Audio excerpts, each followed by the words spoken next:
Hello aspirants, welcome to the Hindu analysis. Basically it's the Hindu plus summary.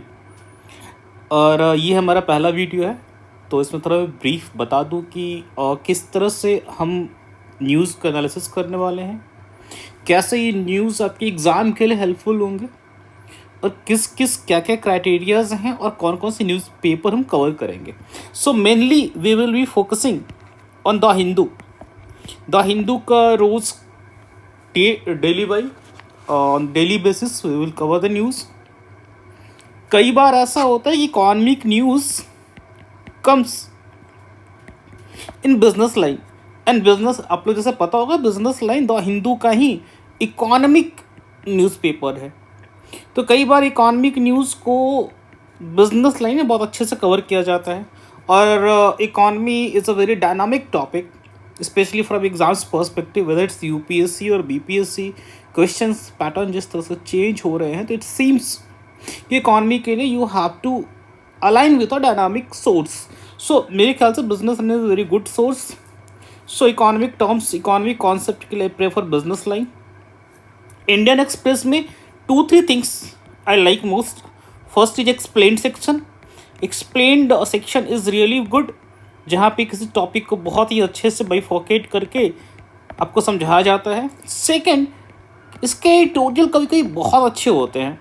The Hindu के और Indian express के editorial में एक basic फ़र्क है कि इसके एक एडिटोरियल समटाइम्स बहुत ही कॉम्प्रिहेंसिव व्यू देगा आपको. And besides there are few authors who regularly come only in Indian Express, like C. Raja Mohan, Ashok Gulati, Harish Damodaran. ठीक है, तो इनके article are really very good. Ashok Gulati and Harish Damodaran, they are a really very good laureate who discusses topic on Indian agriculture. ठीक है, और सी राजा मोहन है geostrategist. So majority 70-20% news हमारे the Hindu से होंगे. और sometimes when topics are really coming very good in the Business Line and Indian Express, so हम इसको भी कवर करेंगे. ठीक है, प्लस एक चीज़ और जो बहुत इंपॉर्टेंट है कि आपको सिर्फ वीडियो देखना है, आपको नोट्स देने की बिल्कुल ज़रूरत नहीं है. बिकॉज हम आपको इटसेल्फ एक बहुत ही क्रिस्प एग्ज़ाम ओरिएंटेड और एग्ज़ाम रिलेवेंट टॉपिक का एक स्ट्रक्चर्ड फॉर्मेट में नोट्स दिया करते हैं, जो कि आपको नोट्स कुछ इस तरह का दिखेगा कि this is your notes for today's. आज का 2 मार्च का आपका ये नोट्स है the Hindu plus summary.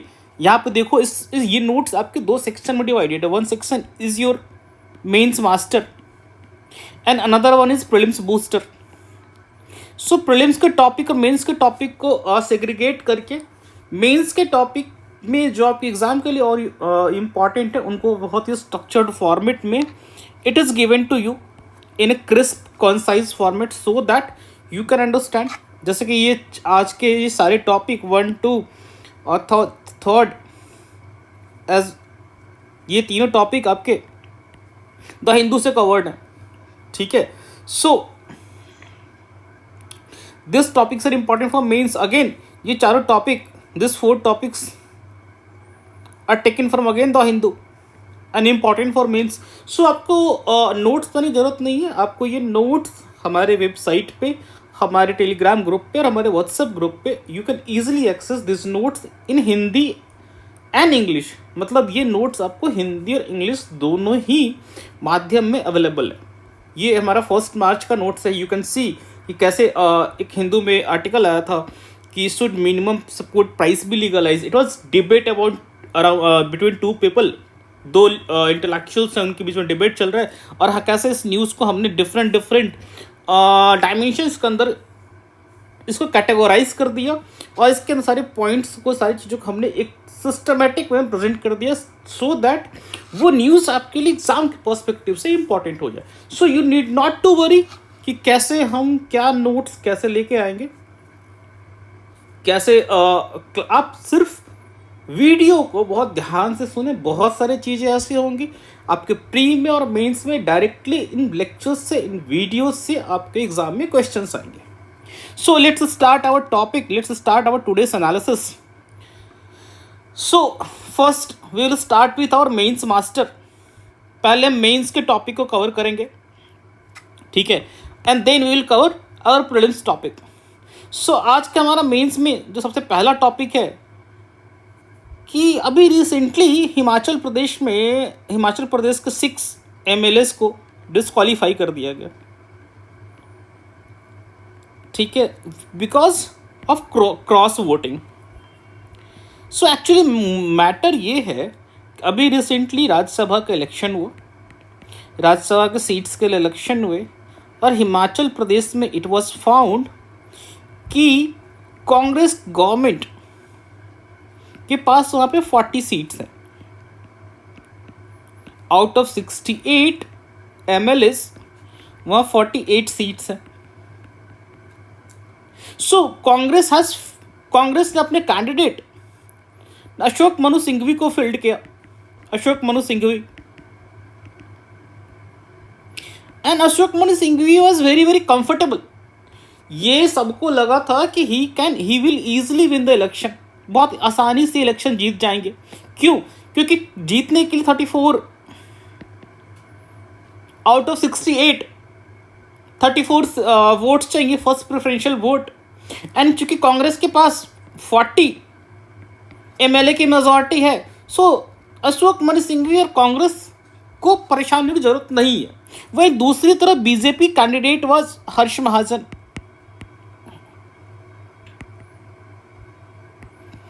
Now election होने के बाद इट वाज फाउंड कि दोनों को इक्वल वोट मिले, 34. एक्चुअली में अशोक मनु सिंघवी जो कांग्रेस के, इनको 40 वोट मिलना चाहिए था, बट इनको 40 ना मिलके 34 मिला. दैट मीन्स कि कांग्रेस के 6 वोट्स बीजेपी को गए. And sir this members of one party voting to another party, एक पॉलिटिकल पार्टी के मेंबर जब दूसरे पॉलिटिकल पार्टी के मेंबर को वोट करे, so this is called sir cross voting. This is the मुद्दा. ये आपका सर मेन इशू है, ठीक है. और इस मेन इशू के कारण व्हाट हैपेंड कि इन 6 कांग्रेस रिबल, आपने देख रहे हैं word has been used, rebel. This rebels MLAs has been disqualified. So यहाँ पे कुछ मुद्दे निकल के सामने आते हैं जो हमारे डिस्कशन के लिए, जो हमारे एग्जाम के लिए काफ़ी इंपॉर्टेंट है, both mains as well as prelims. Sir पहला क्वेश्चन ये अराइज होता है हमारे पास कि सर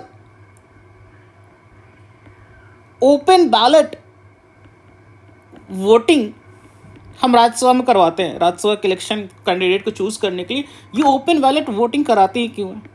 कराना ही नहीं चाहिए. अगर आप ये कहोगे इट्स कंसाइंस, एक MLA का कंसाइंस है, उसकी अंतरात्मा की आवाज, उसके हिसाब से ही विल वोट और she will vote. So why then open ballot voting? Open ballot voting आपको अगर नहीं पता तो बता दो, सिर्फ 2 जगह होता है यूज इंडिया में. दैट इज एक राज्यसभा के मेंबर के इलेक्शन में, सेकंड लेजिस्लेटिव काउंसिल्स जैसे बिहार विधान परिषद, इन सभी के मेंबर्स के इलेक्शन के लिए 2 जगह ओपन बैलेट वोटिंग यूज होता है. क्या ये पहले शुरू से ही ओपन बैलेट वोटिंग था कि नहीं था? पहला क्वेश्चन ये. दूसरा क्वेश्चन हमारे सामने ये अराइज होता है कि अगर किसी मेंबर ने, वन पॉलिटिकल पार्टी के मेंबर ने दूसरे पॉलिटिकल पार्टी के मेंबर को वोट कर दिया, तो क्या वो can he B disqualified under anti defection law? क्योंकि यहां पे जिन मेंबर को डिस्क्वालीफाई किया गया है हिमाचल प्रदेश में, they have been disqualified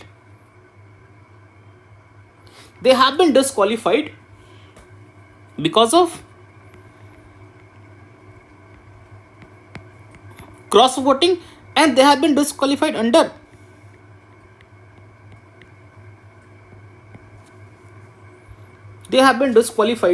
anti-defection law. So this is the second point. Third, parties prefer to expel their member, मतलब यहां पे parties prefer to disqualify then to expel their members. ठीक है, सो भैया हम लोग इसी चीज को समझने के जा रहे हैं कि क्या क्या चीजें होती हैं और राज्यसभा के इलेक्शन में से कौन कौन से इश्यूज हैं दैट वी शुड अंडरस्टैंड। सो इस बात को समझने से पहले एक बार हम ये समझने का प्रयास करते हैं कि राज्यसभा का इलेक्शन होता कैसे है। सो राज्यसभा का इलेक्शन होता है proportional representation and single transferable voting के मेथड। प्रोपोर्शनल रिप्रेजेंटेशन का मतलब ये हुआ कि एक पर्टिकुलर हाउस में अलग अलग पार्टी का जो स्ट्रेंथ है, सपोज दिस हाउस का स्ट्रेंथ इज 400 एंड 200 एक मेजॉरिटी पार्टी एनडीए के पास है, उसके अलावा 100 एक दूसरी पार्टी है एसपी उसके पास है, अगेन 70 किसी और के पास है। तो यू कैन ईजिली सी ये 50% वोट इज इनके पास स्ट्रेंथ है, इनके पास स्ट्रेंथ 25% है, they are less than having 25%। तो अगर यहाँ से 25 सीट्स का 26 सीट्स का यहाँ से राज्यसभा में इलेक्ट होकर जाना है, so proportionally 13 seats will go to NDA. Similarly 1/3 यानी कि 6.5 seats will go to SP. So ये दिस इंश्योर्स कि सिर्फ मेजॉरिटी पार्टी जिसके पास मेजॉरिटी है सिर्फ वही सारे सीट्स को लेके ना जाए, बल्कि ये जो हाउस में अलग अलग पार्टी का जो स्ट्रेंथ है उसके हिसाब से मेंबर्स इलेक्ट हो।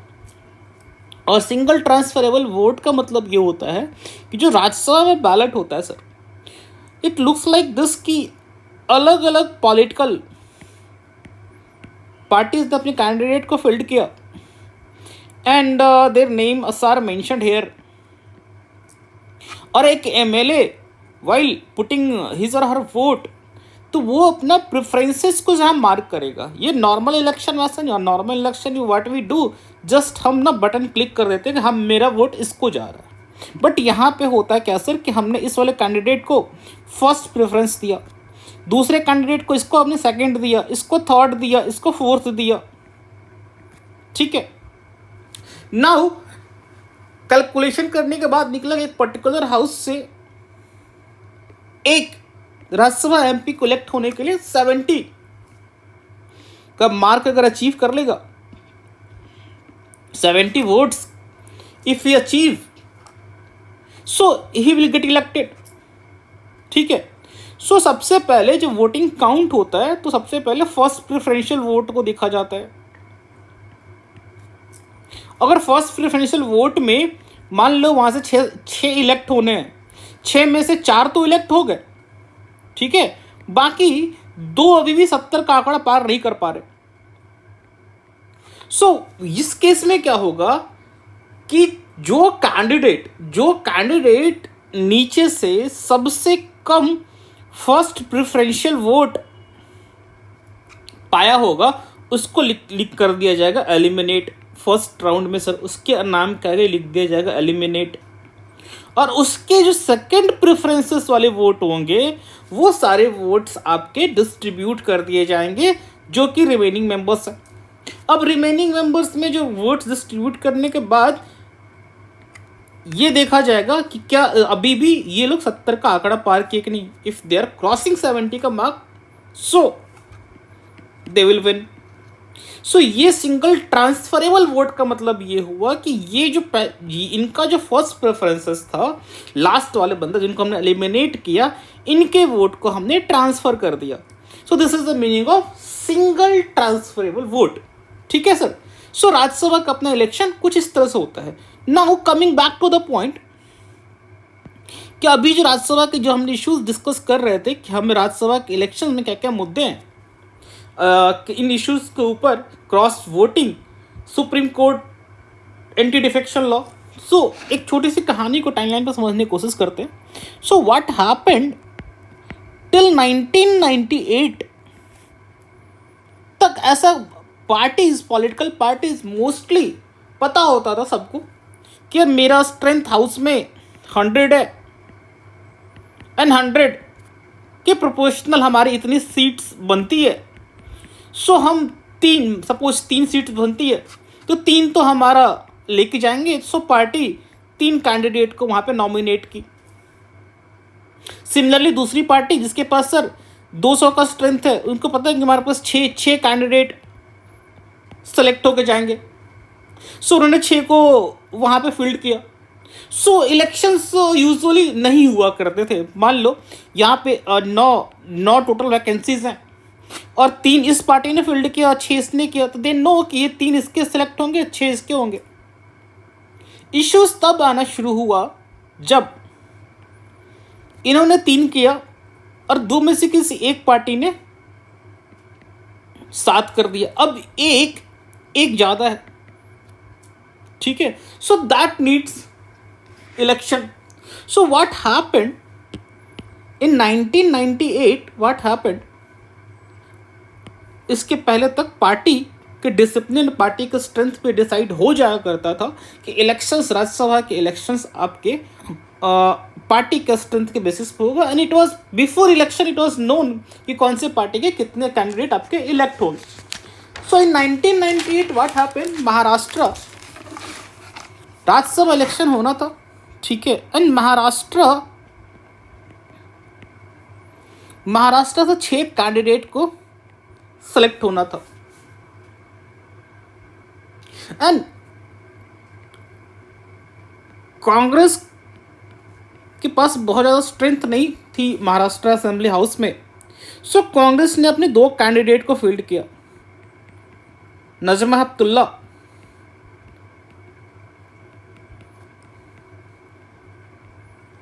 And Ram Pradhan.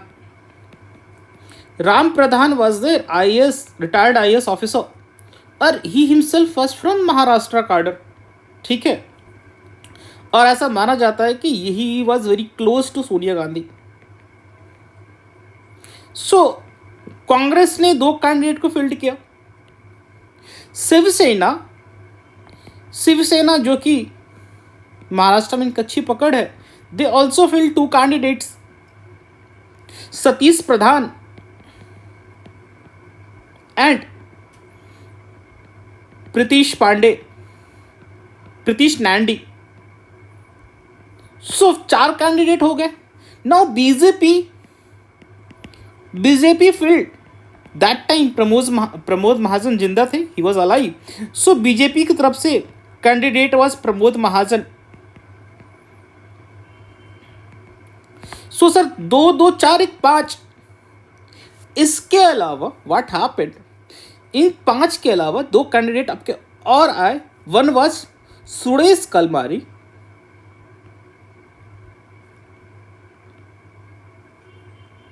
He was an independent candidate, plus दूसरे इंडिपेंडेंट कैंडिडेट थे विजय दादरा। अब सुरेश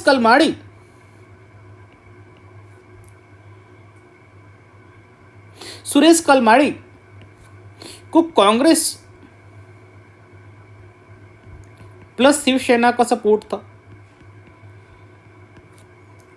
ठीक है। एंड विजय दादरा को भी सपोर्ट मिला। एंड व्हेन इलेक्शन का रिजल्ट आया, so this person Ram Pradhan, ये हार गए इलेक्शन। एंड ये बात किसी की समझ से परे थी कि कांग्रेस के पास 2 सीट्स तो कांग्रेस आराम से जीत लेती। सो राम प्रधान का हारने का मतलब है कि there must be some cross voting हुई है। कांग्रेस के कुछ MLA कांग्रेस मेंबर्स को वोट ना करके और वोट किया है उन्होंने अदर मेंबर्स को। दैट मीन्स कि क्रॉस वोटिंग हुई, चूंकि Ram Pradhan is very close to Sonia Gandhi. और एक और बात जिसको बताना भूल गया, इस समय तक राज्यसभा का इलेक्शन सीक्रेट बैलेट के थ्रू होता था। मतलब आप किसको वोट दे रहे हो, नो वन कैन नो। ठीक है sir. Now this matter went to Sonia Gandhi, और सोनिया गांधी उस समय काफ़ी पावरफुल पोजीशन में है। So what she did, she asked government to take action, and 1997 में राज्यसभा की ethics committee formed, but was headed by former Rajya Sabha MP SB Chavan, जो कि आपके महाराष्ट्र के CM भी रह चुके हैं। SB चवन, यह एथिक्स कमेटी वही एथिक्स कमेटी जो रिसेंटली न्यूज़ में थी महुआ मित्रा वाले केस को लेके, same ethics committee. And December 1998 this ethics committee gave recommendation कि राज्यसभा इलेक्शन में money and muscle power is playing very important role. Money plus muscle power is playing very important role. क्यों? क्योंकि Rajya Sabha election में जो secret ballot voting होती है, इसके कारण हॉर्स ट्रेडिंग, आपको पता है कि आपको बस 3 वोट से आप कम पड़ रहे हो। सपोज कोई कैंडिडेट है, ही नोज कि मेरे पार्टी के पास स्ट्रेंथ 17 है और मुझे 20 वोट चाहिए सिक्योर करने के लिए, जीतने के लिए आपको 3 मेंबर की जरूरत है। So what you will do, आप अपने किसी दूसरे पार्टी के 3 मेंबर के साथ आपने डील कर लिया। क्योंकि आपकी जो वोटिंग है सर, वोटिंग आपकी सीक्रेट है, so no one will come to know वो 3 थे कौन। सो ये बहुत ही ईजिली पॉसिबल है कि मनी से इन्फ्लुएंस करके आप दूसरे पार्टी के 3 मेंबर्स के वोट्स को आप खरीद लो। तो this is what ethics committee suggested कि राज्यसभा इलेक्शन में money and muscle power is playing very important role. So what we should do, हमें ओपन बैलेट सिस्टम लेके आना चाहिए। मतलब हर पार्टी के पास ये पावर हो कि उनके एमएलए किसको वोट कर रहे हैं वो देख सके। ठीक है, इससे ये जो हॉर्स ट्रेडिंग है और क्रॉस वोटिंग, इसका इशू रिजॉल्व हो जाएगा। सो इन 1998 गवर्नमेंट गॉट चेंज्ड। इसके बाद बीजेपी गवर्नमेंट आती है, अटल बिहारी वाजपेयी, एंड इन 2001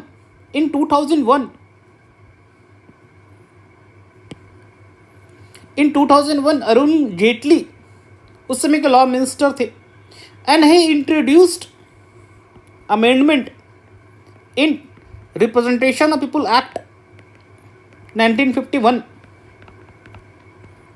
जिसके तहत राज्यसभा का जो इलेक्शन था दैट बिकेम ओपन बैलेट। ठीक है, और domicile requirement,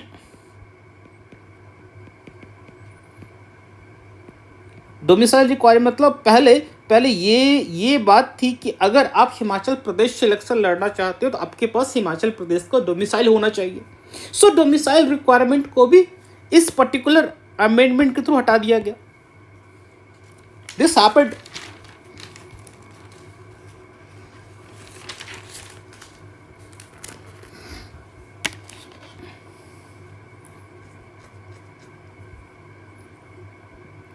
Now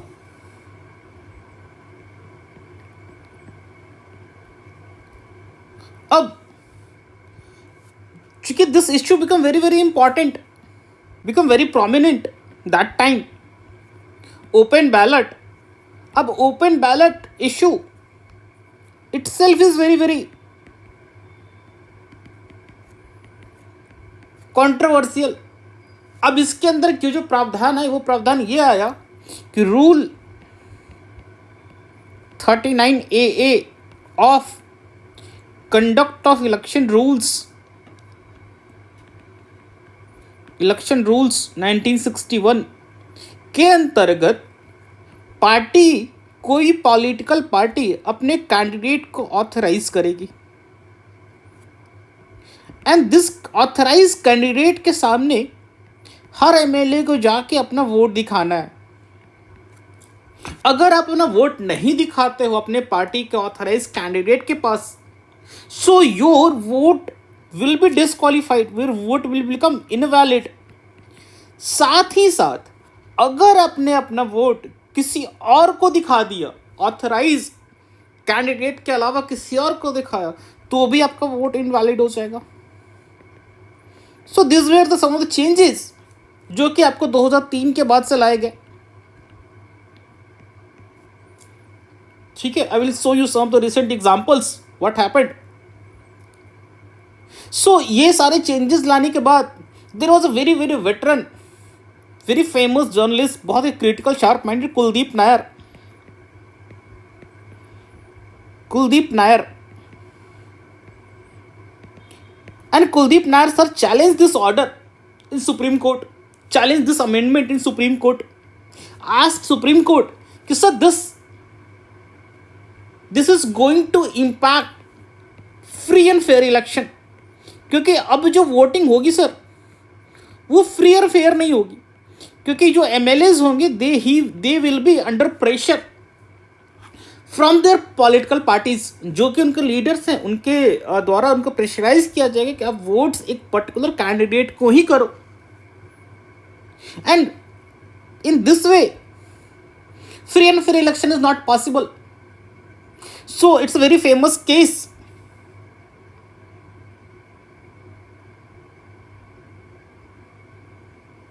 It's a very famous case. In that case, Supreme Court said, Kuldeep Nair versus Government of India, Supreme Court said कि open ballot voting is valid and constitutionally इसको upheld किया। And it said किया, हम आपकी बात से सहमत हैं कुलदीप नायर जी कि आप फ्री एंड फेयर इलेक्शन के बारे में बात कर रहे हो, we also want free and fair election. लेकिन फ्री एंड फेयर इलेक्शन करने के लिए जिस सेक्रेसी के बारे में बात कर रहे हो, दैट सेक्रेसी इलेक्शन के प्योरिटी को इम्पैक्ट कर रहा है। और सिर्फ इलेक्शन फ्री एंड फेयर ही नहीं होना चाहिए, इलेक्शन प्योर भी होना चाहिए। सो प्योरिटी को अपहेल्ड करने के लिए, प्योरिटी के मद्देनजर हम राज्यसभा के इलेक्शन, राज्यसभा कैंडिडेट चुनने के लिए जो इलेक्शन ओपन बैलेट सिस्टम को इंट्रोड्यूस किया गया उसको अपहेल्ड करते हैं। सेकंड, जो नॉर्मल इलेक्शन होते हैं लोकसभा के मेंबर्स के लिए constituency based, that is secret voting. ठीक है, सो वो वाला इलेक्शन और राज्यसभा के मेंबर्स का इलेक्शन, इन दोनों इलेक्शन को आप कंपेयर नहीं कर सकते, दोनों इलेक्शन अलग अलग लेवल पे हैं। ये वाला इलेक्शन पे easily voting, horse trading, cross voting is possible. So this was the rule, this was the ruling of supreme court, and supreme court ने ओपन बैलेट को सही ठहराया। और एक और जो बहुत बड़ी बात जो सुप्रीम कोर्ट ने कही, इट सेड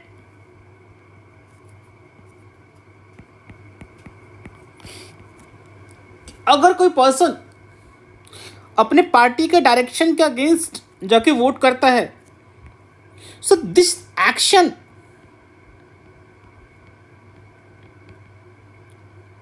ये जो एक्शन होगा ये disqualification under anti defection law के तहत, इसको एंटी डिफेक्शन लॉ के तहत इस एक्शन को आप डिस्क्वालिफिकेशन ऑफ ग्राउंड नहीं मान सकते। एंटी डिफेक्शन लॉ के अंदर में एक प्रोविजन है, वॉलंटरीली गिविंग अप मेंबरशिप।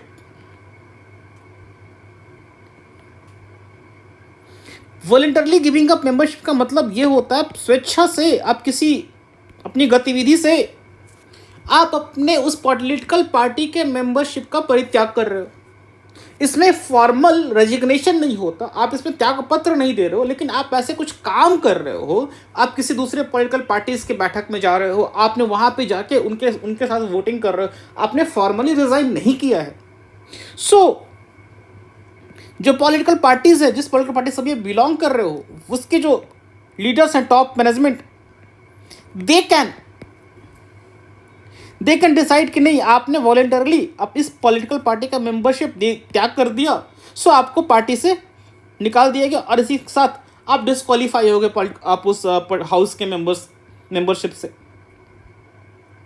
ठीक है, तो supreme court said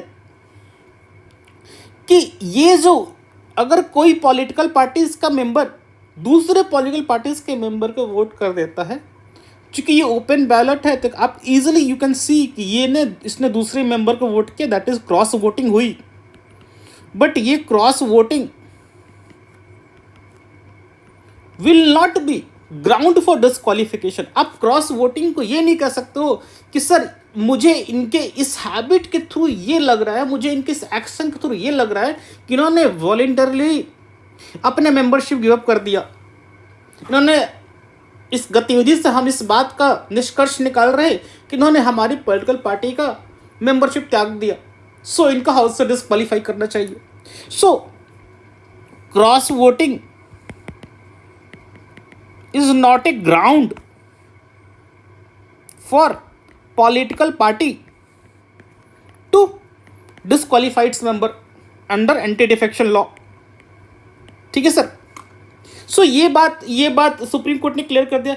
in 2017 election commission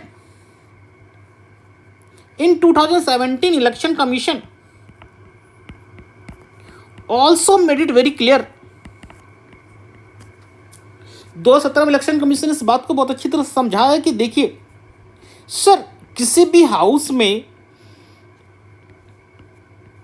anti defection law के प्रोविजंस तब एप्लीकेबल होंगे जब उस हाउस का नॉर्मल प्रोसीडिंग्स, नॉर्मल कार्यवाही चल रही हो।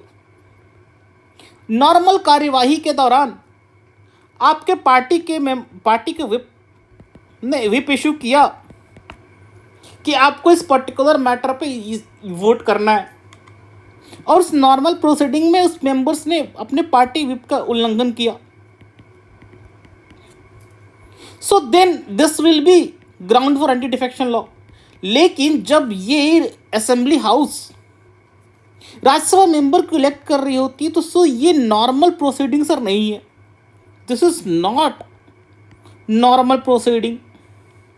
यह सामान्य गतिविधि, सामान्य कार्यवाही नहीं है, और जब ये सामान्य गतिविधि, सामान्य कार्यवाही नहीं है, तो यहां पे आपका एंटी डिफेक्शन लॉ का प्रोविजन एप्लीकेबल नहीं होगा। So this is the reason कि आप देखेंगे कि जब भी ऐसे क्रॉस वोटिंग्स होती है, सो एंटी डिफेक्शन लॉ के प्रोविजंस अप्लाई ना होके पार्टी मेंबर्स, पार्टी के जो टॉप लीडरशिप है, वो जो मेंबर्स क्रॉस वोटिंग कर रहे हैं उनको पार्टी से एक्सपेल्ड किया जाता है।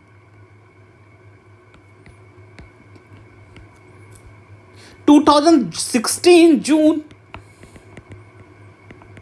यूपी में 6 एमएलए कांग्रेस के क्रॉस वोटिंग किए and they were expelled from party.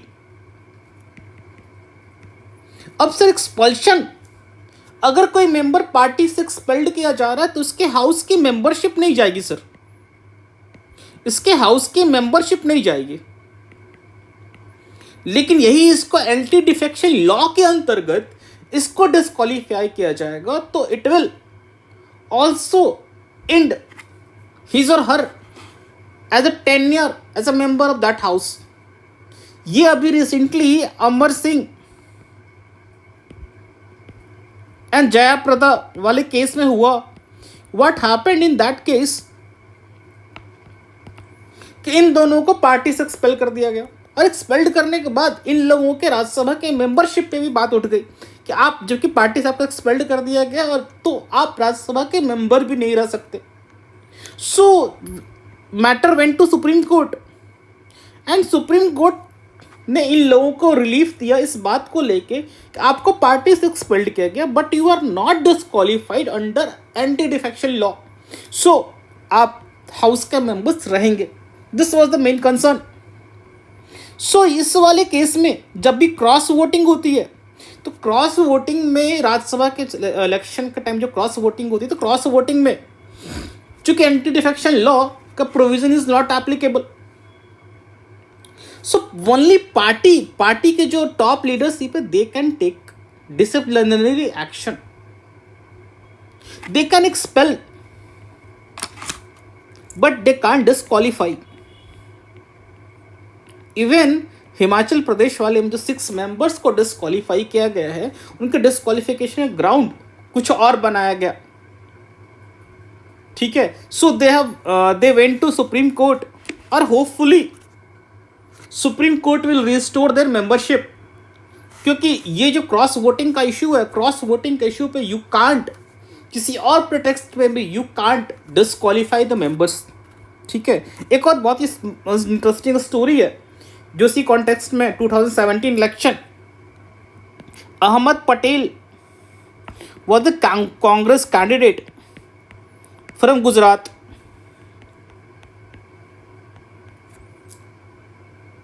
and to win the election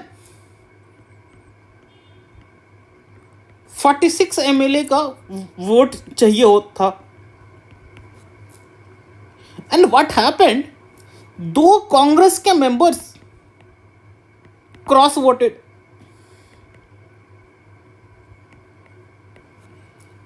and cross voting के टाइम पे that time our present home minister Amit Shah, he was also there as a candidate, and it was in news कि ये जो member जिन्होंने cross voting की, authorised agent जो party अपने members को ऑथराइज करती है, उनको बैलेट पेपर दिखाने के साथ साथ इन्होंने अमित शाह को ही बैलेट पेपर दिखा दिया, और ही हिमसेल्फ वाज कैंडिडेट।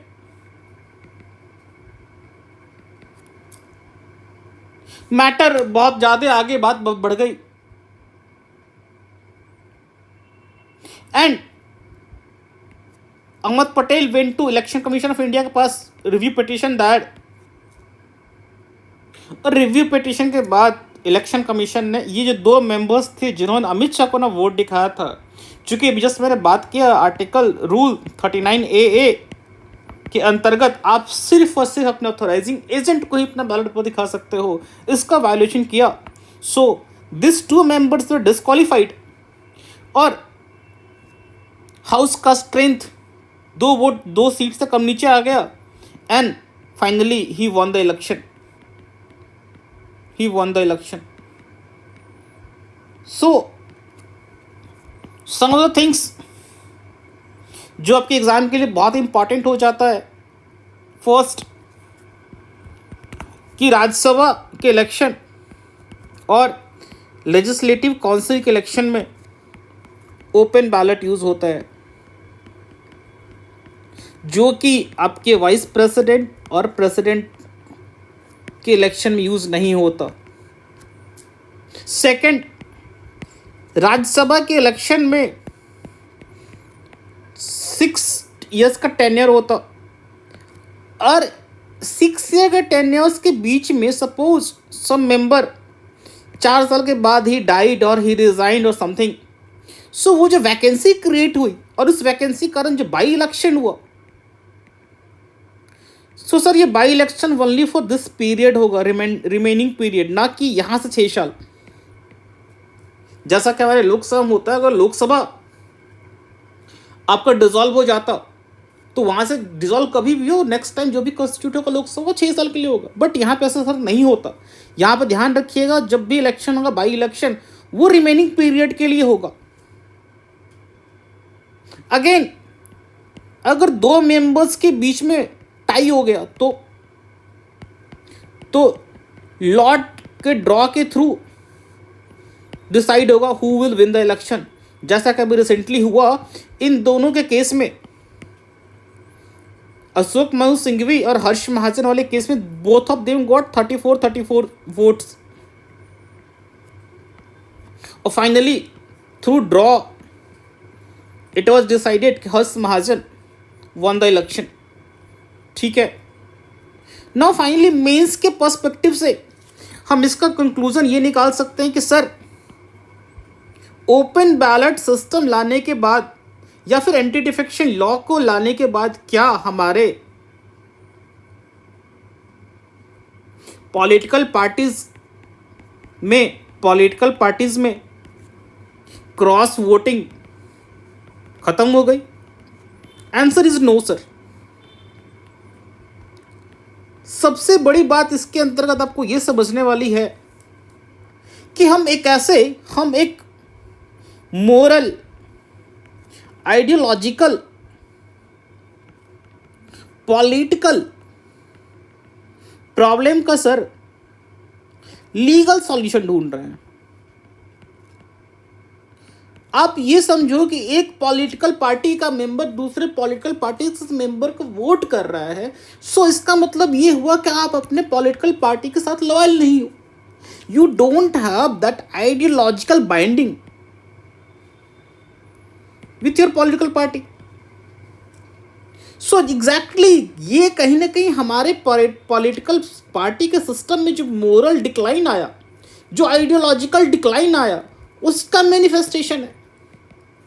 उसका मैनिफेस्टेशन है कि हॉर्स ट्रेडिंग या वेदर इट्स फ्लोर टेस्ट या फिर राज्यसभा मेंबर के इलेक्शन में, इनफैक्ट अभी 2022 में जो राष्ट्रपति द्रौपदी मुर्मू का इलेक्शन हो रहा था उसमें बहुत बड़े लेवल पर क्रॉस वोटिंग हुई है। सो इट शोज कि कहीं ना कहीं हमारे पॉलिटिकल पार्टीज के अंदर जो आइडियोलॉजिकल लेवल का जो ग्लू है, जो आपस से पार्टी मेंबर्स को बांध के रखता है, जो मोरल कंपास है, जो एक सोच है, राजनैतिक जनतांत्रिक सोच, इंट्रा पार्टी डेमोक्रेसी, इन सभी चीजों का पतन हुआ है। और इन सभी चीज़ों के पतन का परिणाम है अब आए दिन अक्सर हम एंटी डिफेक्शन लॉ, इस तरह क्रॉस वोटिंग, हॉर्स ट्रेडिंग के इश्यूज आते रहते हैं। So first mains perspectives you can quote such this type of examples in your answer to make your answer very effective कि कैसे पॉलिटिकल पार्टीज में moral decline के कारण what issues are coming up. और sir solution, इन सभी issues का solution legal नहीं हो सकता।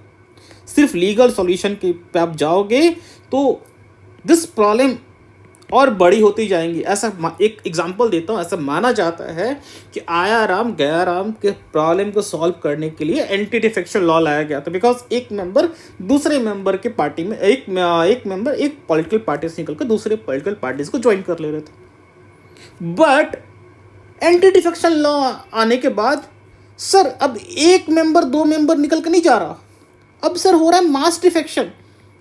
क्योंकि एंटी डिफेक्शन लॉ में बोला गया है कि आप दूसरे पार्टी में अगर 2/3 मेंबर्स जाके दूसरे पार्टी मर्ज कर जाए तो डिफेक्शन नहीं होगा। तो अब क्या हो रहा है सर, अब एक दो मेंबर नहीं जा रहे, अब मास डिफेक्शन हो रहा। तो आपने एक मोरल, एक आइडियोलॉजिकल प्रॉब्लम का लीगल सॉल्यूशन ढूंढा और क्या वो प्रॉब्लम बड़ी हो गई, मास डिफेक्शन हो गई। 1 2 4 हो रहा था, मास डिफेक्शन हो रहा।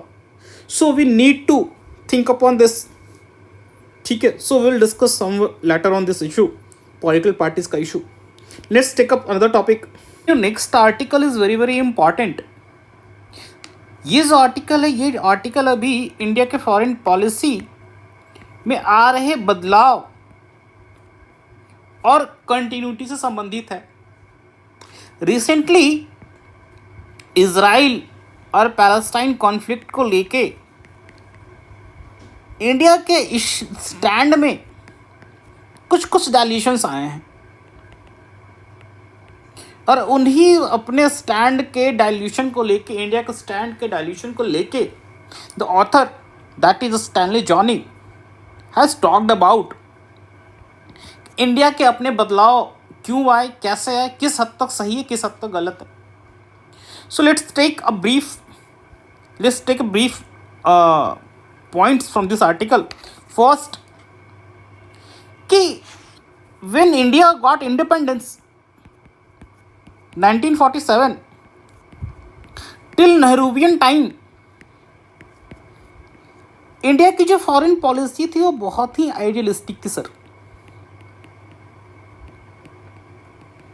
एक आदर्शवादी एक आदर्शवादी फॉरेन पॉलिसी आपने फॉलो किया एंड हमने इजराइल और पैलेस्टाइन कॉन्फ्लिक्ट में हमने पैलेस्टाइन के साथ अनकंडीशनल सपोर्ट शो किया।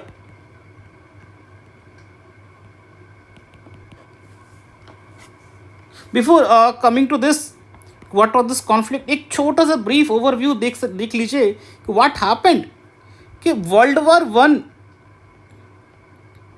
के खत्म होने के जस्ट बाद ये वाला जो इलाका है आपका एरिया, इजराइल वाला जो प्रेजेंट डे इजराइल, ये आपका आ गया ब्रिटिश मैंडेट के अंतर्गत।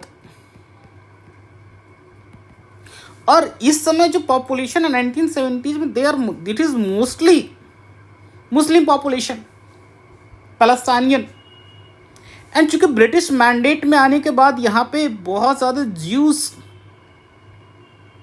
का माइग्रेशन होना स्टार्ट हुआ और धीरे धीरे से लोकल पॉपुलेशन का धीरे धीरे जो लोकल पैलेस्टाइनियंस हैं उनका धीरे धीरे स्ट्रेंथ कम होना शुरू हो, परसेंटेज एंड ज्यूज पॉपुलेशन बढ़ना शुरू हुए। इसी बीच वर्ल्ड वॉर 1 वर्ल्ड वॉर 2 के बीच में जर्मनी में ह्यूज होलोकास्ट हैपेंड। मतलब हिटलर के टाइम पे वी ऑल नो कि ज्यूज के साथ में क्या हुआ। So that time we can see 1920 से लेकर 1945 के बीच में, वर्ल्ड वॉर 1 से वर्ल्ड वॉर 2 के बीच में पैलेस्टाइनियन रीजन में यहूद ज्यूज का बहुत ज़्यादा माइग्रेशन हुआ। And because of that migration वहाँ की पूरी डेमोग्राफी चेंज हो गई और यहीं से मेन कॉन्फ्लिक्ट स्टार्ट हुआ कि पैलेस्टाइनियन लोगों को साइडलाइन करके इजराइल वॉज फॉर्म्ड। और इजराइल फॉर्म्ड होने के कारण चूँकि इजराइल को यूएस यूके का अनकंडीशनल सपोर्ट है एंड धीरे धीरे दे बिकम वेरी स्ट्रॉन्गर। बहुत सारे वार्स उन्होंने किए। I am not going in detail, I will take up this topic separate topic. ठीक है, आज सिर्फ इस इशू को डिस्कस कर रहा हूँ मैं। So what happened, this conflict is coming on और इजराइल हमेशा भारी पड़ता है because of its defence technology.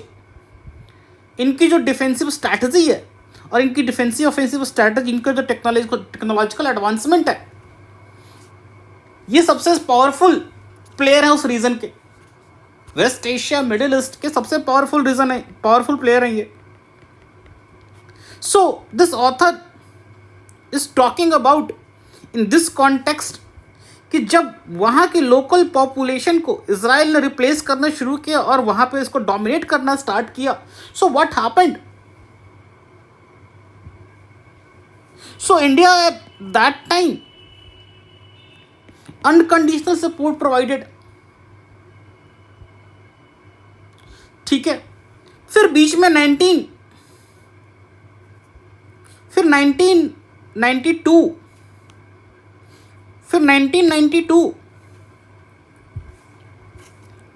what India did,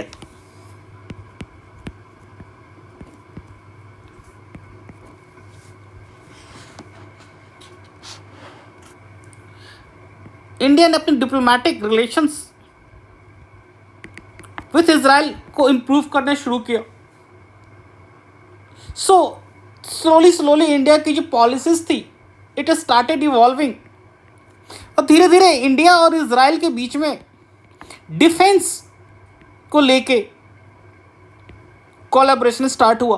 और जो सबसे मेन कंसर्न था कि दोनों क्रॉस बॉर्डर टेररिज्म का विक्टिम है। Israel is attacked by Hamas और इंडिया भी जम्मू एंड कश्मीर में मिलिटेंसी 1989 के बाद शुरू हुई। सो क्रॉस बॉर्डर मिलिटेंसी को लेके आपका इंडिया भी परेशान। So both of having the same issue और इजराइल ने एक बहुत ही अच्छा डिफेंसिव मैकेनिज्म तैयार किया। So slowly India getting closer. During Kargil war 1999 India के relation become very strong. So धीरे धीरे इंडिया का जो रिलेशनशिप है that was improving day by day. In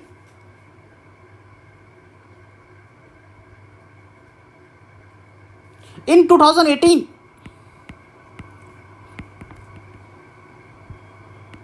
Modi government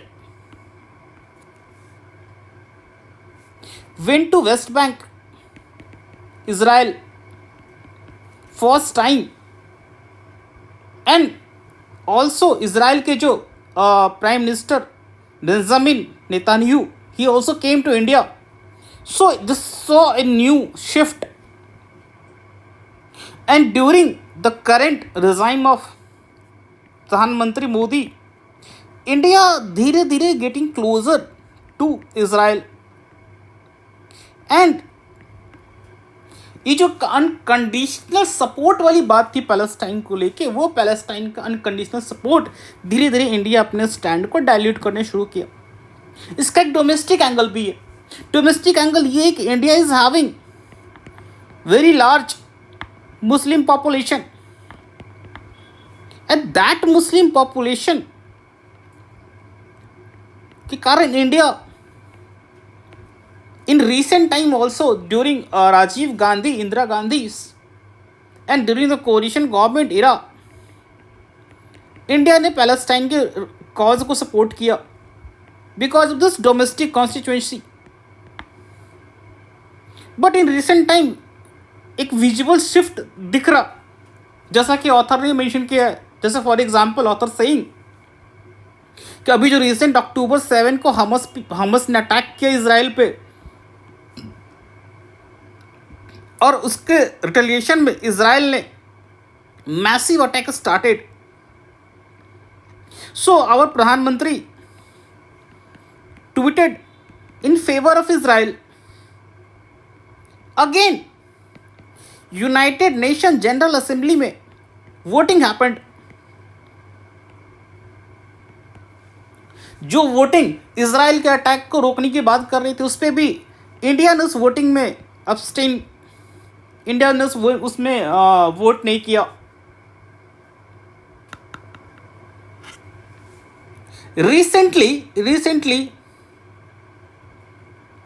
but again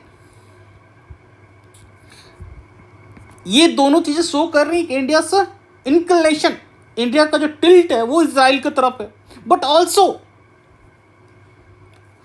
Israel ने जो ऑक्युपाई किया है एरियाज, whether it's गाजा और वेस्ट बैंक और Golan heights in Syria, India ने इस चीज को स्ट्रांगली क्रिटिसाइज किया.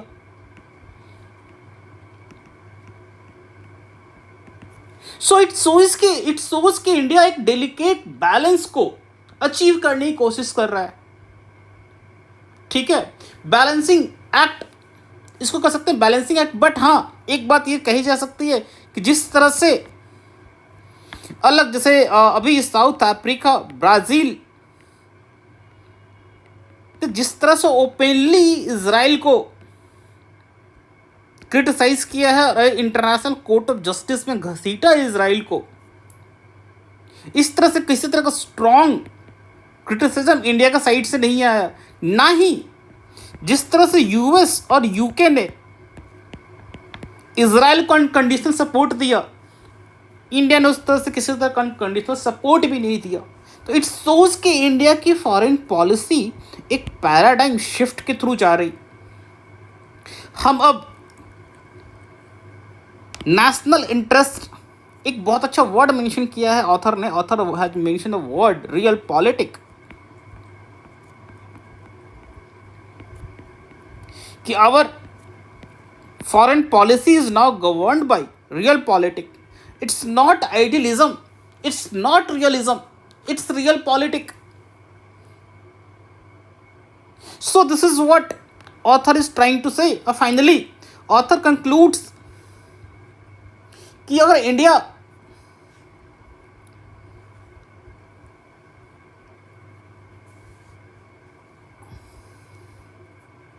India should try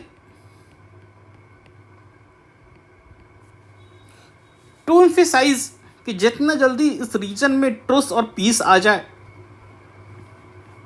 ठीक है। So this is what India is trying to achieve, author is trying to say India should try to achieve. जितना जल्दी इन चीज़ों में सुधार आएगी, हमारे बहुत सारे project like IMEC, India middle east Europe economic corridor, जो प्लान, जब तक हमारा ये प्लान चलता रहेगा, जब तक ये कॉन्फ्लिक्ट चलता रहेगा, this can not materialise. Second, recently आप लोग लगातार न्यूज़पेपर में पढ़ रहे होंगे कि हौतीज, जो कि यमन में एक टेररिस्ट ग्रुप है, they are constantly targeting the ships which are going through Red Sea. This is your Red Sea. This is your Yemen.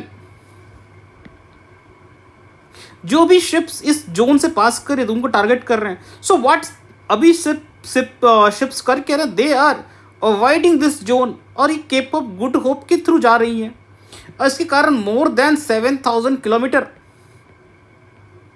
का रूट एक्सटेंड हो जा रहा है। इसका इम्पैक्ट पूरे वैश्विक अर्थव्यवस्था पे आने वाली है, because everything is going to be costly because of this longer route. And India चूंकि ट्रेड डेफिसिट कंट्री है, इंडिया मोस्टली चीज़ों को इम्पोर्ट करती है, तो इसका इम्पैक्ट इंडिया के इम्पोर्ट पे आने पड़ने वाला है। So this author is trying to say India should think of doing away with this. So the author is trying to say India should promote a policy जो कि वहाँ पे रीजन में पीस लेके आए। So anyway, I will cover this issue in detail in some another topic, very detailed. India Israel Palestine conflict, impact on India, और India की foreign policy बहुत ही टाइट रो वॉक कर रही है, बहुत ही बैलेंसिंग एक्ट चाहिए कि वो बैलेंसिंग एक्ट कैसा होना चाहिए, क्या होना चाहिए, in detail we will go this route. I will take up a separate video on that, ठीक है। Now take up third issue जो कि आपका हिंदू का अपना एडिटोरियल है। This issue is about human genome project. What happened recently, department of biotechnology के द्वारा फंडेड जीनोम इंडिया प्रोजेक्ट के अंतर्गत 10,000 लोगों का जीनोम को सीक्वेंसिंग कर लिया गया, ठीक है। ये फर्स्ट हमारा अपना कॉम्प्रिहेंसिव रेफरेंस फ्रेमवर्क है, जिसके थ्रू जीनोम सीक्वेंसिंग के थ्रू हम अपने यहाँ के पॉपुलेशन को जानने की कोशिश कर रहे हैं कि इनका DNA का सीक्वेंसेस कैसे हैं, क्या है, ठीक है। So before coming to that, first know what is genome India. So genome India project is a government department of biotechnology government of India द्वारा फंडेड प्रोजेक्ट है, जिसमें से 10,000 लोगों का जीनोम को भी हमने सीक्वेंस किया है, ठीक है। उसके थ्रू बहुत सारी चीज़ें हम जानने की कोशिश करेंगे, हमारे पॉपुलेशन का DNA कैसा है, क्या है, ऑल दिस थिंग्स, ठीक है। But before coming to that, एक बार समझने की कोशिश करते हैं कि जीनोम सीक्वेंसिंग होता क्या है। जीनोम बेसिकली सर है क्या, तो समझिए इस बात को ऐसे कि जो जीनोम है सर, एक सर मैनुअल इंस्ट्रक्शन है, एक कंप्लीट मैनुअल इंस्ट्रक्शन है,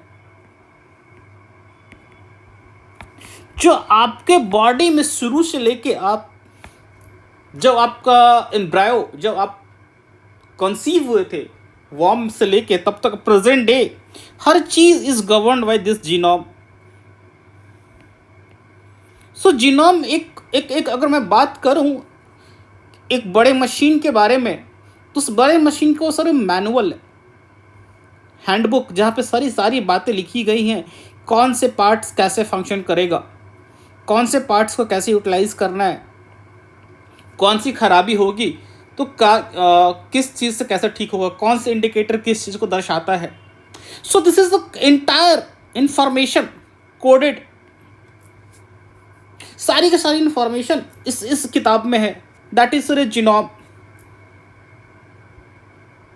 और ये जो एक अलग अलग चैप्टर्स है sir, that chapters is your chromosome.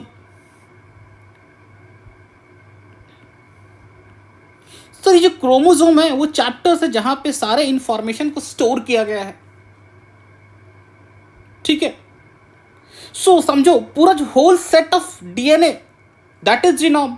और वो जो चैप्टर्स अलग अलग डिवाइड किए गए, ठीक है sir, that is your chromosome.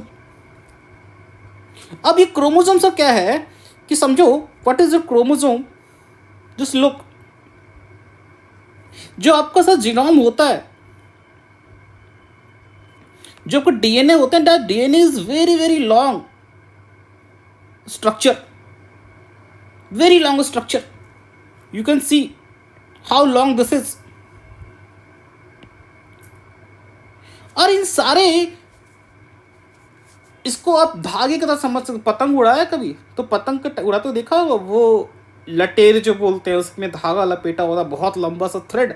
It is एक लकड़ी के स्टिक के अराउंड वो सारे थ्रेड को इजीली आप कंप्रेस कर सकते हो।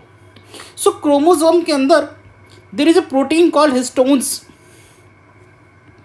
और हिस्टोन्स के ऊपर ये जो आपके डीएनए होते, चूंकि बहुत लॉन्ग थ्रेड है, इनको कंप्रेस करना इज वेरी मुश्किल, वेरी डिफिकल्ट। सो हिस्टोन्स के ऊपर में इनको ये रिकॉइल एसेस होके ये एक स्ट्रक्चर के फॉर्म में सर अरेंज्ड होते हैं। कहाँ पे sir? Within chromosome. So देखो ये क्रोमोसोम के अंदर में हिस्टोन्स पे ये स्ट्रक्चर एसेस करके ये अलाइंड है। So this is a chromosome, और क्रोमोसोम के अंदर में ये थ्रेड है, this thread is called DNA. अब when this DNA is taken out, उसका एक particular segment, this is called gene. यहीं पे आपकी सारी कोडिंग करके रखी हुई है कि कौन सा इंफॉर्मेशन किस चीज के लिए काम करेगा, कौन से चीज, कौन सा इंस्ट्रक्शन आपके बॉडी में कौन सा फंक्शन के लिए है। सो सारी चीजें यहाँ पे डिकोड करके रखी हुई हैं, मतलब स्क्रिप्ट बना के। बट ये हमारे और आपके समझ से बाहर है। इट्स लाइक कि आपने सर एक ऐसी दिस इज सेल, सेल के अंदर ये क्रोमोसोम, क्रोमोसोम के अंदर ये डीएनए। अब इसको सर इस तरह समझो कि एक पेज है, और इस पेज में ना रैंडमली बहुत सारी चीजें लिखी हुई हैं। It's like I would try to show you one example of that. ये एग्जाम्पल देखिए, यू कैन सी इस पर्टिकुलर पेज में बहुत सारी चीजें लिखी हुई हैं, और इसमें कोई भी चीज एक पर्टिकुलर ऑर्डर में नहीं है।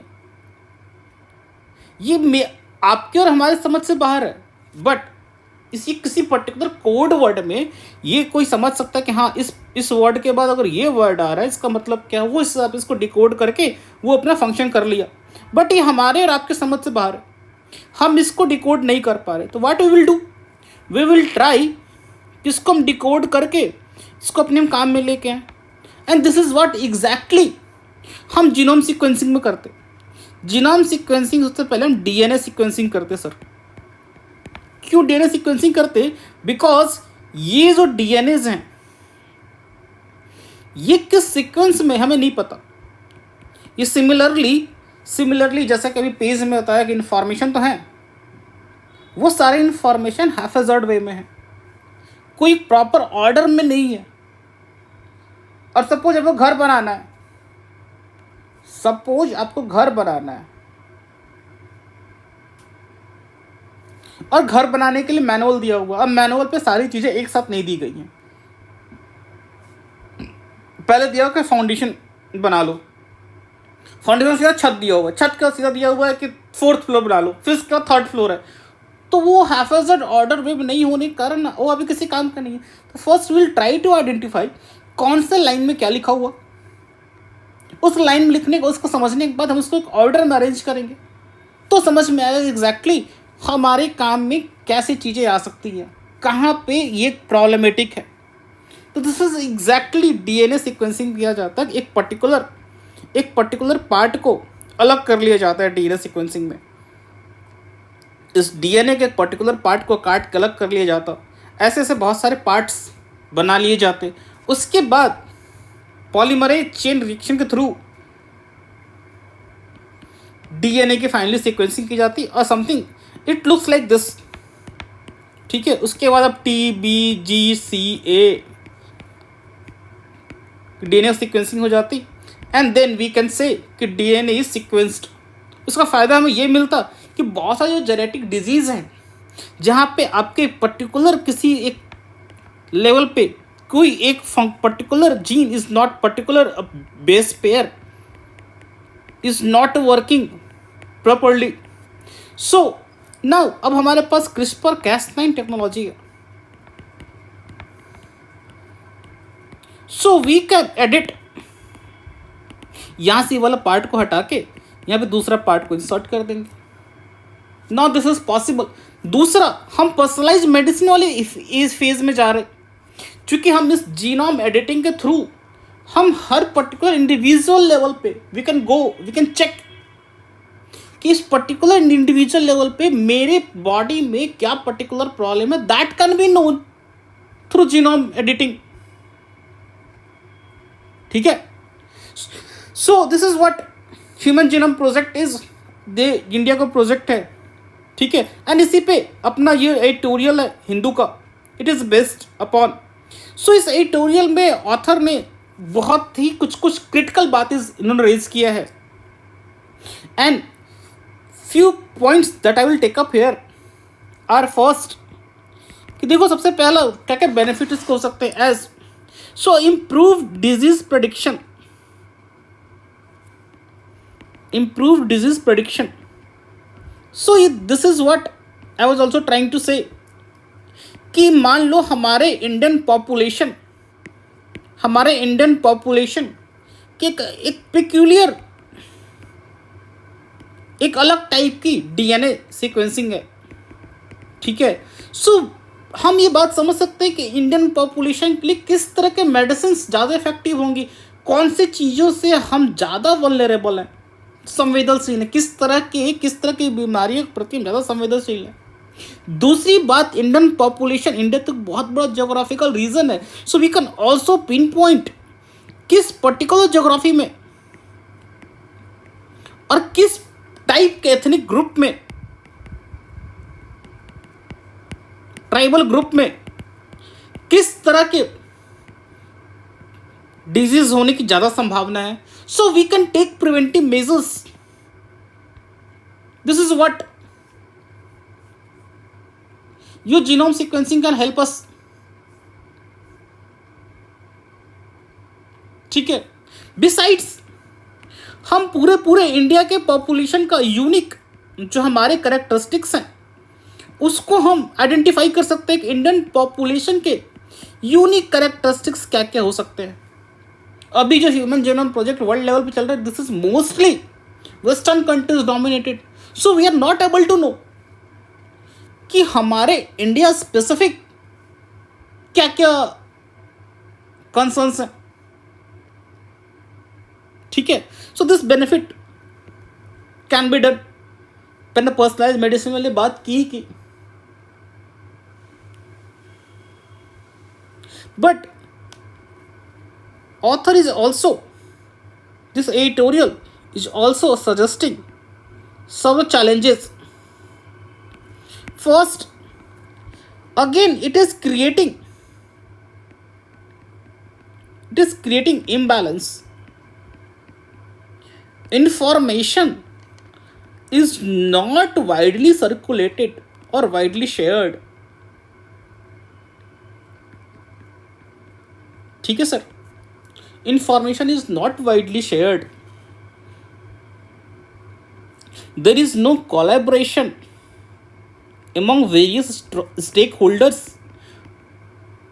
to ensure इस टेक्नोलॉजी को कैसे डिफरेंट लेवल पे कंपनीज के बीच में, स्टूडेंट के बीच में, मेडिकल रिसर्च इंस्टीट्यूशन के बीच में कैसे इसको ले जाके इसको एक्सेसिबल, इसको इजीली अफोर्डेबल बनाया जा सके। सेकेंड प्रॉब्लम, क्योंकि जीनोम सीक्वेंसिंग बहुत ही सोफिस्टिकेटेड कॉम्प्लेक्स टेक्नोलॉजी है, so this is again going to become a challenge because it is going to add another layer of complexity, ठीक है। So what way forward should be? As per this editorial, way forward should be first, आप सिर्फ collaboration बढ़ाओ. जितना collaboration बढ़ाओगे हमारे पास उतने ज़्यादा insights, इतने ज़्यादा विजन्स, उतनी ज़्यादा चीज़ें हमारे इस रिसर्च को और इनरिच करेंगी और धीरे धीरे it will become more affordable and accessible. ठीक है. सेकंड, 10,000 लोगों के सिर्फ आपने सैम्पलिंग किया है. We need to do more. 10,000 लोग पूरे इंडिया का population can't represent with a country जहाँ पे 1.4 बिलियन पॉपुलेशन है. 140 करोड़ के पॉपुलेशन में 10,000 पीपल कांट रिप्रेजेंट. सो हमें इस ग्रुप का जो सैम्पलिंग है वो सैम्पलिंग साइज में बढ़ानी पड़ेगी. थर्ड सॉरी, जो इथिकल कंसिडरेशन, नैतिक मूल्यों की बात करने की ज़रूरत है. ठीक है. Because privacy is not fundamental right. और जो जेनेटिक इंफॉर्मेशन है they also come under your data. और ये डेटा आपके रिस्टोर किए जाएंगे थ्रू सिक्वेंसिंग. सो हमें एक रॉबस्ट मैकेनिज्म चाहिए जो कि आपके प्राइवेसी को ब्रीच ना करे. तो this is what some of the things which that editorial has pointed out, and you can easily find this in our The Hindu summary. ठीक है. And another most important article which today came is एक India सा बर्जियनिंग death penalty crisis. देखिए ये exam आपके mains में आपके direct question इस पर नहीं आएंगे. इस पर्टिकुलर टॉपिक पे एग्जाम में डायरेक्ट क्वेश्चन नहीं आएगा. इस पर्टिकुलर टॉपिक पे ना डायरेक्ट ऐसे न प्रॉब्लम से क्वेश्चन आएंगे. Why this topic is important? इस टॉपिक में ऑथर ने बात किया है कि इन द रिसेंट टाइम्स एक सर्वे में जो उन्होंने सर्वे किया है, that is there project 39AA.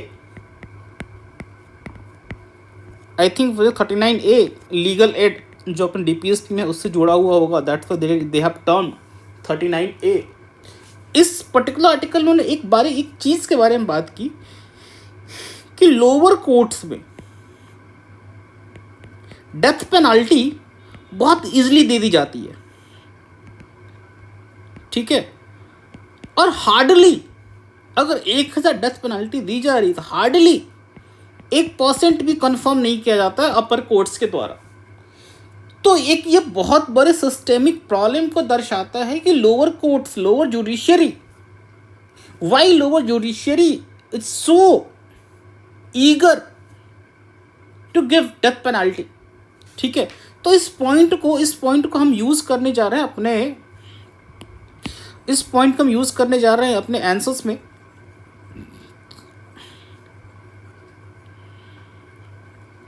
And we will use few points. First, judicial reform के बारे में अगर बात की जाए, ठीक है, तो वहाँ पे हम इस वाले आर्टिकल के पॉइंट को यूज़ कर सकते हैं कि हाउ लोअर जुडिशरी और अपर जुडिशरी के में जो गैप है उस गैप के बारे में बात कर सकते हैं. और यहाँ पे हम डेथ पेनल्टी वाले पॉइंट को कोट कर सकते हैं.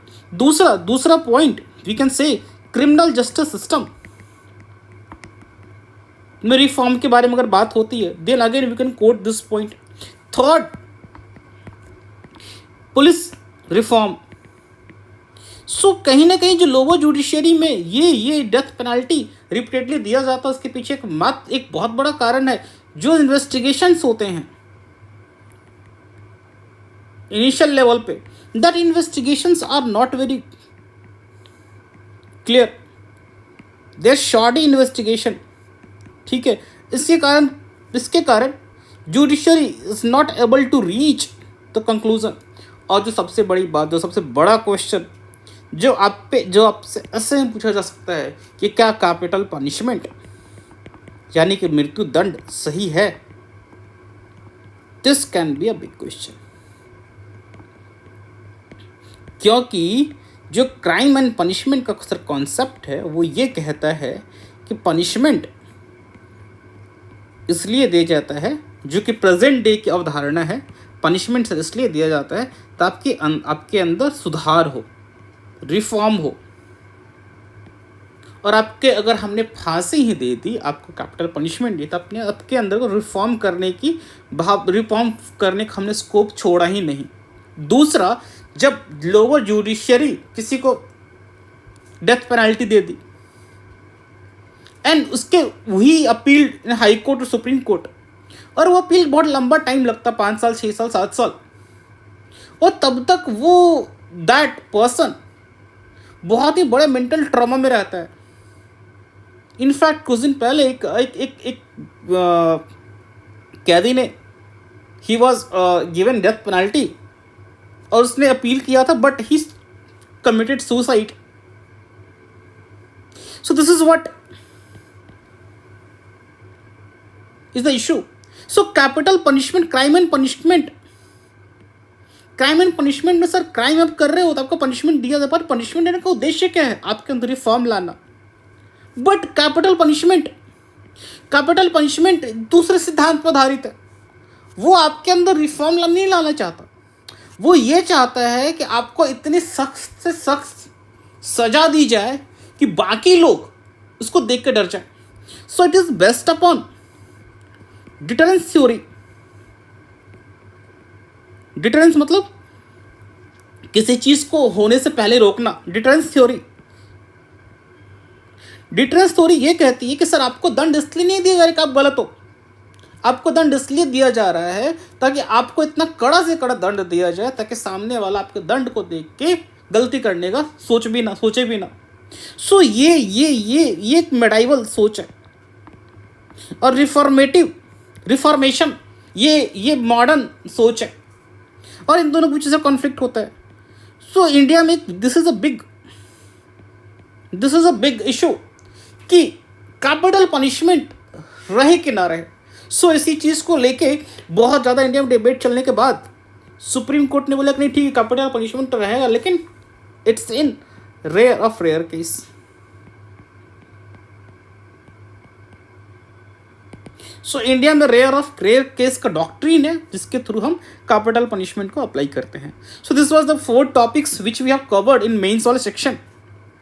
ठीक है, now coming to prelim section. Prelims में बहुत जो सबसे इंपॉर्टेंट न्यूज़ है, India is going to establish international alliance for big cat. ठीक है sir. So international alliance for big cat, ये शायद 2023 में ही इसकी बात चली थी, और Narendra Modi prime minister has talked about setting up this international alliance for big cats because India successfully completed 50 years of its NTCA, National Tiger Conservation Program, NTC, National Tiger Conservation Program, and National Tiger Conservation Authority has played a very important role in that. So इस 50 साल के शुभ अवसर पे India ने बोला कि जिस तरह से हमने टाइगर के पॉपुलेशन को एक अच्छे लेवल पहुंचाया, जो कि ऑलमोस्ट इस वक्त अबाउट टू खत्म, मतलब डिक्लाइन होने, एक्सटिंक्ट होने पे था, हमने इस पॉपुलेशन को आज इतने बड़े लेवल पहुंचाया। So we can replicate this measures across जो अलग अलग लेवल ऑफ कैट पॉपुलेशन है, बिग कैट्स पॉपुलेशन, हम उसके लेवल पे इसको रिप्रोड्यूस कर सकते हैं। So this is the main purpose of this international big cat alliance. और इस बिग कैट में कौन कौन से आते हैं? फर्स्ट इज जो tiger, this is a Bengal tiger. Important is your IUCN status, that is endangered. Second sir is your Asiatic lion, मतलब लायन है, I am saying Asiatic. Second is your lion, first is your tiger. ठीक है, आप इसके देख लेना Asiatic lion वगैरह कहाँ पाए जाते हैं इंडिया में। Gir National Park, it's your homework. This is a snow leopard. ठीक, again status is vulnerable, just check. Then this is a leopard, ये कल के हिंदू हमने कवर किया था कि इंडिया में लेपर्ड का पॉपुलेशन को लेकर अभी सेंसस हुआ है, and what was the status, again status vulnerable. Then this is jaguar, and I think this is not present in India. This is near threatened, and This is puma. This is also not in India. And this is cheetah. This got extinct in India. तभी recently India ने Africa से चीता को लाके Kuno national park में हम इसको फिर से रिलोकेट रिहेबिलिटेट करने की कोशिश कर रहे हैं. So this is the news we have covered. Second news is that Delhi high court set aside CIC order Ram temple trust. देखो इसमें इशू में, इस मुद्दे में उतना दम नहीं है जितना इसके मेटा क्वेश्चन में दम है. जितना इसके मेटा क्वेश्चन में दम है. RTI एक्ट 2005 के हिसाब से जो CIC का ऑर्डर होता है सर बाइंडिंग होता है एंड इट्स फाइनल. तो सर जब CIC का ऑर्डर बाइंडिंग है, फाइनल है, तो how high court can set aside CIC's order? And this is not first time. बहुत बार हाई कोर्ट ने चीफ इंफॉर्मेशन कमिश्नर के ऑर्डर को सेट असाइड किया है. सो व्हाट, अगर आप एग्जाम पढ़े से क्वेश्चन आ जाता है कि chief information commissioners order is final and it's binding, no one can challenge it anywhere, so sir answer will be wrong. In fact एक बहुत ही फेमस जजमेंट है, एक बहुत ही फेमस केस है जब RTI के लिए सुप्रीम कोर्ट में केस फाइल किया गया कि सुप्रीम कोर्ट के जजेस को भी RTI के परव्यू में आना चाहिए. तो supreme court itself filed case in Delhi high court against CIC's order. Chief information commissioner के ऑर्डर अगेंस्ट में सुप्रीम कोर्ट ने दिल्ली हाई कोर्ट में सर केस किया. So it's a very interesting case. So exam में कभी सा क्वेश्चन आता है कि चीफ इंफॉर्मेशन कमिश्नर के अगेंस्ट में there can not be any appeal in high court. So that statement be wrong. Chief information commissioner के ऑर्डर को हम अपील नहीं कर सकते, this is wrong. Can only be appealed in supreme court, this is wrong. So this was the main concern. ठीक है, and this is आना है, ये क्वेश्चन आज निकल डेफिनेटली दे विल आस्क. ठीक है sir. Then again national news, the news broadcaster digital association NBDA, इन्होंने रिसेंटली अभी 3 प्राइवेट टेलीविजन न्यूज़ को ये they started 3 TV news channel को they have asked to remove the videos. Again this is not important क्या है क्या है, we have to know about this body कि news broadcaster and digital association what they do. ठीक है, इनका function क्या है, आर दे प्राइवेट और पब्लिक बॉडी. ठीक है, इनके मेंबर्स कौन कौन से हैं.